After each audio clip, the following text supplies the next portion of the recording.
Girlfriend എന്നോട് ഇപ്പോൾ സംസാരിക്കുന്നില്ല. അവളുടെ ഹസ്ബൻഡ് മരിച്ചു പോയതാണ്. ഞാൻ അവളോട് പറഞ്ഞു, അവളുടെ 6 വയസ്സുള്ള മകളെ ഞാൻ അക്സെപ്റ്റ് ചെയ്യില്ല. എനിക്ക് അവളെ മാത്രമേ സ്നേഹിക്കാൻ കഴിയൂന്ന്. ഞാൻ പറഞ്ഞതിൽ എന്തെങ്കിലും തെറ്റുണ്ടോ? അവൾ ഗുഡ് ബൈ എന്നാണ് അവസാനമായി പറഞ്ഞത്. ഇതൊക്കെ അല്ല, ഇതൊക്കെയാണ് സാധാരണ രീതിയിൽ ആൾക്കാർക്ക് ഉണ്ടാകുന്ന ഡൗട്ട്സ് ആണ്. അത് പിന്നെ ഭയങ്കര ഇംപ്രസീവ് ആയിട്ടുള്ള ക്വസ്റ്റ്യൻസ്. അതായത് കുട്ടി എക്സ് ഹസ്ബൻഡിന്റെ ആണെന്നാണോ പറഞ്ഞത്? അല്ലല്ല, അതെ, മരിച്ചുപോയ ഹസ്ബൻഡിന്റെ കുട്ടിയാണ്. ഹസ്ബൻഡ് മരിച്ചുപോയി, ഗേൾ ഫ്രണ്ട് ആണ് ഈ അമ്മ എന്ന് പറയുന്നത്. അപ്പം പുള്ളി പറഞ്ഞു, എനിക്ക് 6 വയസ്സുള്ള നിങ്ങളുടെ മകളെ നോക്കാൻ പറ്റില്ല, നിങ്ങളെ മാത്രം കല്യാണം കഴിക്കാൻ, മകളെ നോക്കാൻ പറ്റില്ല. മകളെ പുള്ളിക്കാരി അമ്മ സംസാരിക്കുന്നില്ല ഇദ്ദേഹത്തോട്. അതാണ് ഈ മകളെ എവിടെയാ കൊണ്ടുവിടണ്ടെന്നും കൂടെ ഇയാളോട് സ്പേസ് നമ്മൾ ആലോചിക്കുമ്പോൾ മകൾ എന്ത് ചെയ്യും എന്നുള്ളൊരു കാര്യം ആലോചിച്ചിട്ടായിരിക്കും അവര് ബാക്ക് പോയിട്ടുണ്ടാവും. അല്ല, ഇയാള് മനസ്സിലാക്കേണ്ട ഒരു സാധനം, ആ ലേഡി ഇയാളുടെ കാമുകി മാത്രമല്ല, ഒരു അമ്മ കൂടിയാണ്, ഒരു മോളാണ്, ഒരു പെങ്ങളാണ്. പല റോൾസുകളും ഉണ്ടാവും ആ ലേഡിക്ക്. അപ്പം നിങ്ങളുടെ റോൾസ്, ഇത് അധികം ആൾക്കാരും പറയുന്ന ഈ ടോക്സിക് റിലേഷൻഷിപ്പിലൊക്കെ കുറേ ആൾക്കാർ പറയുന്ന, നീ എൻ്റേത് മാത്രമാവണം, നിന്റെ അമ്മ പോലും കൂടുതൽ സമയം ഫോണിൽ സംസാരിക്കുന്നത് എനിക്കിഷ്ടമല്ല. ഇതൊക്കെ പ്രേമത്തിന്റെ ഭയങ്കര മറ്റേതാണെന്നാണ് ആൾക്കാരുടെ എൻജോയ് ചെയ്യും. അതൊരു ടോക്സിക് സാധനമാണ്. അപ്പൊ ഇനീഷ്യലി തന്നെ നിങ്ങളുടെ കാമുകൻ അല്ലെങ്കിൽ കാമുകി ഇങ്ങനെ പറയുന്നുണ്ടെങ്കിൽ, നിങ്ങൾ നിങ്ങളുടെ അമ്മേനോട് സംസാരിക്കരുത് എന്നൊക്കെ പറയുന്നുണ്ടെങ്കിൽ, നിങ്ങൾ അന്നേരം തന്നെ മനസ്സിലാക്കുക അയാളിൽ എന്തോ പ്രശ്നമുണ്ട്. അതൊരു ടോക്സിക് റിലേഷനാണ്. അത് മുളയിലേ നുള്ളിക്കളയുന്നതാണ് നല്ലത്. അങ്ങനത്തെ ആൾക്കാരുമായി നിങ്ങളുടെ വൈബ് സെറ്റ് ആവാണ്ടിരിക്കാനാണ് ചാൻസ് കൂടുതൽ. അല്ലെങ്കിൽ വല്ല കൗൺസിലിങ്ങിനോ എന്തെങ്കിലും കൊണ്ട് അയാളെ നന്നാക്കി കെടുത്തിട്ട് കല്യാണം കഴിക്കുന്നതായിരിക്കും നന്നാവുക. അപ്പൊ ഈ സ്ത്രീ ചെയ്തതിനെ എനിക്ക് സപ്പോർട്ട് ചെയ്യാനാണ്. ഒരാളെ സ്നേഹിക്കുമ്പോൾ നമ്മൾ ആ വ്യക്തിന്റെ ചുറ്റുപാടുള്ള കാര്യങ്ങളെയും കൂടി അല്ലേ സ്നേഹിക്കുന്നത്, വ്യക്തിനെ മാത്രമല്ലല്ലോ. അപ്പോൾ എന്തായാലും ആളെ ഒരു സൈക്കോളജി സെഷനിൽ കൊണ്ടുവന്നിട്ടുണ്ടെങ്കിൽ നമുക്ക് നല്ല സൈക്കോ എഡ്യൂക്കേറ്റ് ചെയ്തിട്ട് മാറ്റിയെടുക്കാൻ പറ്റുമായിരിക്കും. അപ്പോൾ നമ്മളോട് ലൈവ് ചാനൽ ഒരുപാട് പേര് ചോദിക്കുന്നുണ്ട്, മാം വയനാട് ഫ്ലഡിന് കാരണം ബുദ്ധിമുട്ടുന്ന ആൾക്കാർക്ക് വേണ്ടി എന്തെങ്കിലും സർവീസ് കൊടുക്കാൻ പറ്റുമോ എന്ന് ചോദിക്കുന്നുണ്ട്. അപ്പോൾ ഞാൻ നേരത്തെ പറഞ്ഞ പോലെ തന്നെ നമ്മുടെ ആബ്സല്യൂട്ട് മൈൻഡിന്റെ ഓഫ്ലൈനായിട്ടും ഓൺലൈനായിട്ടും ഫ്രീ ആയിട്ട്, വളരെ സൗജന്യമായിട്ട്, അത് 100% സൗജന്യമായിട്ടുള്ള കൗൺസിലിംഗ്. കാരണം അവർക്ക് എല്ലാം നഷ്ടപ്പെട്ടിരിക്കുന്ന ഒരു സാഹചര്യമാണ്. ഏറ്റവും കൂടുതൽ ഇപ്പൊ വേണ്ടത് മാനസികമായിട്ടുള്ള സപ്പോർട്ടാണ്. അപ്പോൾ അത്തരം ഒരു സാഹചര്യത്തിൽ നമുക്കിപ്പോൾ ചെയ്യാൻ പറ്റുന്നത് ഓൺലൈനായിട്ടും ഓഫ്ലൈനായിട്ടും ഉള്ള കൗൺസിലിംഗ്, ഫ്രീ ആയിട്ടുള്ള കൗൺസിലിങ്ങിനും മറ്റ് സൈക്കോതെറാപ്പികളും ചെയ്തു കൊടുക്കുക എന്നുള്ളതാണ്. അപ്പോൾ നിങ്ങൾ ഈ താഴെ കാണുന്ന ഈ ഒരു വാട്സപ്പ് നമ്പറിൽ ബന്ധപ്പെട്ടിട്ടുണ്ടെന്നുണ്ടെങ്കിൽ മെസ്സേജ് അയച്ചാൽ മതി. നമ്മുടെ ടീം നിങ്ങളുമായിട്ട് സംസാരിക്കുന്നതായിരിക്കും. ഓൾറെഡി സൈക്കോളജി അസോസിയേഷൻ്റെ കുറേ ടീംസുകൾ ഓൾറെഡി വയനാട്ടിലുണ്ട്. അവർ ആവശ്യപ്പെടുമ്പോൾ നമ്മൾ ഓരോ സൈക്കോളജിസ്റ്റുമാർ ഇവിടുന്ന് അങ്ങോട്ടേക്ക് പോവുകയാണ് ചെയ്യുന്നത്. അബ്സല്യൂട്ട് മൈൻഡിലെ സൈക്കോളജി, ഇപ്പോൾ നമിത മാഡം ആയാലും എനിക്ക് ചെറിയ മോനുണ്ടായതുകൊണ്ട് പോകാൻ പറ്റാത്തതാണ്. അല്ലെങ്കിൽ നമ്മളൊക്കെ അവിടെ ഉണ്ടാകും. കഴിഞ്ഞ പ്രാവശ്യമൊക്കെ പോയത് നമിത മാം വരെ പോകാൻ റെഡി ആയിട്ട് ഇവിടെ ഒരു ടീം, 10 അംഗ ടീം ഇവിടെ റെഡി ആയിട്ടിരിക്കുകയാണ്. അപ്പോൾ ഓൺലൈനായിട്ടായാലും അവിടെ ചെന്നിട്ടായാലും കൗൺസിലിംഗ് കൊടുക്കാൻ വേണ്ടി ഒക്കെ നമ്മൾ റെഡി ആയിട്ടിരിക്കുകയാണ്. ഇപ്പോഴത്തെ ഒരു സാഹചര്യത്തിൽ അവർ കലാമിറ്റി ഫേസ് ചെയ്തിട്ട് കുറച്ച് ഡേയ്സ് ആയിട്ടല്ലേ ഉള്ളൂ. അപ്പം അവരൊരു നമ്പായ അവസ്ഥയിലായിരിക്കുന്നത്, അതായത് സ്റ്റക്കായിരിക്കുക, എന്ത് ചെയ്യണം എന്നറിയാത്ത രീതിയിൽ.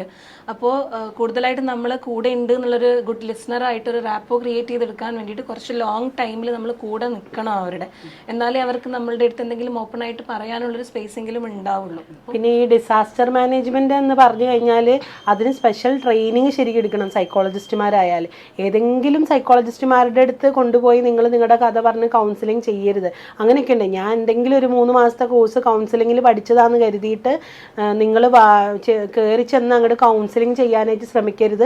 അത് ദോഷമുണ്ടാവും. ഇതാരും കാണുന്നില്ല. ഇപ്പോൾ ഈ ഫ്ലഡിനൊക്കെ ഒരുപാട് പേര്, പല ആൾക്കാരും കൗൺസിലിംഗ് ചെയ്യാൻ വേണ്ടി കൗൺസിലർ ആണോ അല്ലേ സർട്ടിഫിക്കറ്റ് നോക്കിയിട്ടൊന്നുമല്ല കൗൺസിലിങ്ങിന് വിടുന്നത്. അപ്പോൾ ശരിക്കുള്ളൊരു കൗൺസിലർ അല്ലേ എന്ന് നോക്കിയിട്ട് വേണം നിങ്ങൾ കൗൺസിലിംഗ് എടുക്കാൻ.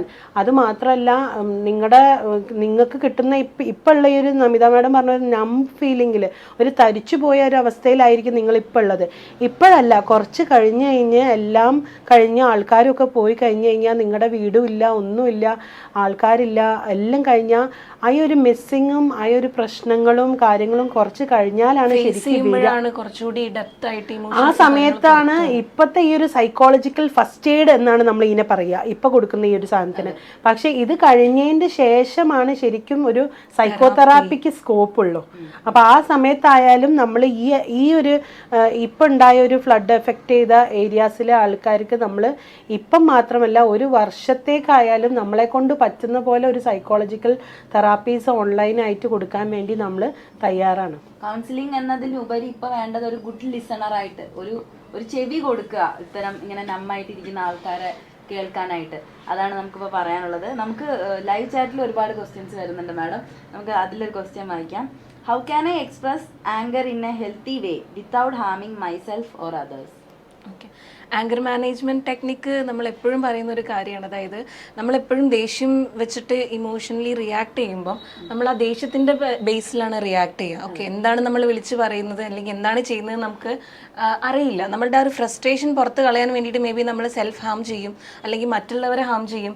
കുറച്ച് കഴിഞ്ഞ് ഈ ഇമോഷൻസൊക്കെ ഒന്ന് കുറഞ്ഞ് നമ്മളുടെ ലോജിക്കൽ സൈഡ് വർക്ക് ആകുമ്പോഴായിരിക്കും അതിൻ്റെ ഒരു ആഫ്റ്റർ എഫക്റ്റും കാര്യങ്ങളൊക്കെ നമുക്ക് റിയലൈസേഷൻസ് വരാം. അപ്പോൾ നമ്മൾ എപ്പോഴും ചെയ്യുന്നതെന്ന് വെച്ചാൽ ആങ്കർ മാനേജ്മെൻറ്റ് ടെക്നിക്കിൽ ഏറ്റവും ഫസ്റ്റ് നമ്മൾ ചെയ്യുന്ന സാധനമാണ് ടൈം ഔട്ട് ടെക്നിക് എന്ന് പറയുന്ന കാര്യം. അതായത് ദേഷ്യം വരുന്ന സമയത്ത് റിയാക്ട് ചെയ്യാതെ ഒരു ടൈം നമ്മളൊന്ന് ഉൾവലിഞ്ഞ് നിൽക്കുക. ഓക്കെ, അപ്പോൾ റിയാക്ട് ചെയ്യാതെ നമ്മളുടെ ആ ഇമോഷൻ ഒന്ന് കുറഞ്ഞു കഴിഞ്ഞതിന് ശേഷം മാത്രം നമ്മൾ റിയാക്ട് ചെയ്യുക എന്നുള്ള കാര്യം വളരെ എഫക്റ്റീവായിട്ട് എല്ലാവരും പറയുന്ന ഒരു കാര്യം. അതൊരു 10 സെക്കൻഡ് ആയാലും 10 സെക്കൻഡ് നിങ്ങൾക്ക് കിട്ടിയാൽ മതി. നമ്മൾ സാധാരണ പറയുക, നിങ്ങളൊരു 10 സെക്കൻഡ്സ് ഇപ്പോൾ ഒരാൾ എന്തോ ചെയ്തു, നമ്മൾ ആ ദേഷ്യം പിടിക്കുന്ന അല്ലെങ്കിൽ തിരിച്ചു മറുപടി പറയുന്നതിന് മുന്നേ 10 സെക്കൻഡ് നിങ്ങൾ മനസ്സിൽ 10 വരെ എണ്ണിയാൽ തന്നെ ദേഷ്യം പകുതി മുക്കാലും കുറയും. എന്താ വെച്ചാൽ ആ 10 സെക്കൻഡ് കൊണ്ട് നിങ്ങളുടെ ബ്രെയിനൊക്കെ വർക്ക് ചെയ്യും.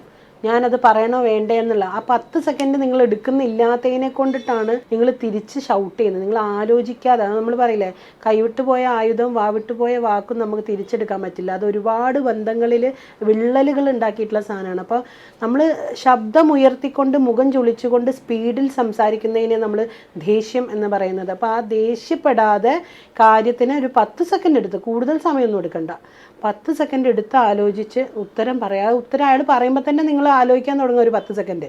എന്നിട്ട് അപ്പം തന്നെ മറുപടി പറയാം. അല്ലാതെ കുറേ നേരം കഴിഞ്ഞ് ഒന്ന് ആലോചിക്കട്ടെ എന്ന് പറയണമെന്നല്ല ഞാൻ പറയുന്നത്. ഒരു 10 സെക്കൻഡ് ആലോചിച്ച് അവർ പറയുമ്പോൾ തന്നെ നിങ്ങൾ ആലോചിക്കുക, ഇവരെന്തിനായിരിക്കും ഇത് പറയണ്ടാവുക, ഇന്ന് ഓഫീസിൽ ഫുള്ള് തിരക്കുള്ള ദിവസവും എന്തോ സ്ട്രെസ്സിലാണ് പറയുന്നുണ്ടാവുക എന്നൊക്കെ ഉള്ളൊരു രീതിയിലേക്ക്. അപ്പം നമ്മളിപ്പം നമ്മുടെ ക്ലിനിക്ക് നൈറ്റ് ഷിഫ്റ്റും കൂടി ആക്കിയിട്ടുണ്ട്. ഇന്നലെ തൊട്ട് നമ്മുടെ അബ്സല്യൂട്ട് മൈൻഡ് 10 മണി മുതൽ 5 മണി വരെ ആയിരുന്നു. അപ്പം ഇന്നലെ തൊട്ട് 4 മണി പിന്നെ ഈ 5 മണി തൊട്ട് രാത്രി 10 മണി വരെയും നമ്മൾ ക്ലിനിക്ക് ഓപ്പൺ ചെയ്ത് വെച്ചിട്ടുണ്ട്. ഏതെങ്കിലും ആൾക്കാരൊക്കെ വിളിക്കുകയാണെങ്കിലും ഈ വയനാട്ടിലെ കാര്യങ്ങളൊക്കെ. അപ്പോൾ എൻ്റെ അനിയത്തി മെഡിക്കൽ ജേർണലിസ്റ്റ്, അവൾ സൈക്കോളജിസ്റ്റ് കൂടിയാണ്. അപ്പോൾ അവൾ വർക്ക് ചെയ്യുന്നുണ്ട്. അപ്പോൾ നമ്മൾ 3 പെൺകുട്ടികളിൽ അവൾ കുറച്ച് ഈ തീരെ ക്ഷമയില്ലാത്ത ഒരാളെ പോലെ നമ്മൾ പറയുന്ന ഒരാളാണ്. അപ്പോൾ അവൾ ഇന്നലെ ഞാനും എൻ്റെ മറ്റനിയത്തിയും വീട്ടിലൊക്കെ എത്തിക്കഴിഞ്ഞതിന് ശേഷം ഇവൾ 10 മണിയായപ്പോൾ 10 മണിക്ക് തിരിച്ച് വരുന്നതിന് മുന്നേ നമ്മൾ പറയായിരുന്നു, അവൾ കയറി വരുമ്പോൾ എല്ലാവരും മിണ്ടാണ്ട് നിന്നോണം, വന്ന് കുറച്ച് നേരം കഴിഞ്ഞിട്ട് മതി എന്ന് വെച്ചാൽ എന്തവസ്ഥയിലാണ് അവൾ വരിക എന്നുള്ളത് നമുക്കറിയാം. അപ്പോൾ ആദ്യമായിട്ടാണ് അവൾ 10 മണി വരെ ഈ ലൈഫിൽ തന്നെ 10 മണി വരെ വർക്ക് ചെയ്യണത്. അപ്പോൾ നമ്മളതിങ്ങനെ പ്രതീക്ഷിച്ച് നിൽക്കുക, ആരും ഒന്നും മിണ്ടണ്ട കേട്ടോ എന്തെങ്കിലും പറഞ്ഞാൽ. അതേപോലെ തന്നെ ഉമ്മ ഒരു 9 മണിക്ക് വിളിച്ച്, നീ വരുന്ന വഴിക്ക് എന്തോ മേടിക്കുമെന്ന് പറയുമ്പോൾ നിങ്ങൾക്കൊന്നും വേറെ ആരുമില്ലേ മേടിക്കാൻ എന്നുള്ള രീതിയിൽ അവൾ റെസ്പോണ്ട് ചെയ്തു. അപ്പോൾ ഇതൊരു എക്സാമ്പിളായിട്ട് ഞാനിവിടെ പറയുകയാണ്. നമ്മൾ ചില സമയത്ത് നമുക്ക് അത് അവൾക്കും അറിയാം ആ സാധനം, അവൾ അങ്ങനെയാണ്, മാറ്റണം എന്നൊക്കെയുള്ള സാധനം അറിയാം. അപ്പം നമ്മളിലും ഉണ്ട്. അപ്പോൾ നമ്മൾ മനുഷ്യന്മാരാണ്, നമ്മൾ സൈക്കോളജിസ്റ്റുകളാന്ന് വെച്ചിട്ട് നമ്മൾ ഞാൻ ദേഷ്യപ്പെടാത്ത ആളാണെന്നൊന്നും അല്ല കേട്ടോ. ഞാനായാലും നമിത മാം ആയാലും ഒക്കെ ചിലപ്പോൾ ദേഷ്യപ്പെടും. നമ്മളും നമ്മളെ റെഡിയാക്കാൻ നോക്കിക്കൊണ്ടിരിക്കുകയാണ്. ആക്ച്വലി ആ ഒരു ടിപ്പ് എനിക്കും ആയിരുന്നു. എനിക്ക് ആങ്കർ ഇഷ്യൂസ് ഉള്ള ഒരാളാണ്. അപ്പോൾ എനിക്കും വലിയൊരു എന്താ പറയാ ഒരു നോളജബിൾ ആയിട്ടുള്ള ഒരു ടിപ്പായിരുന്നു.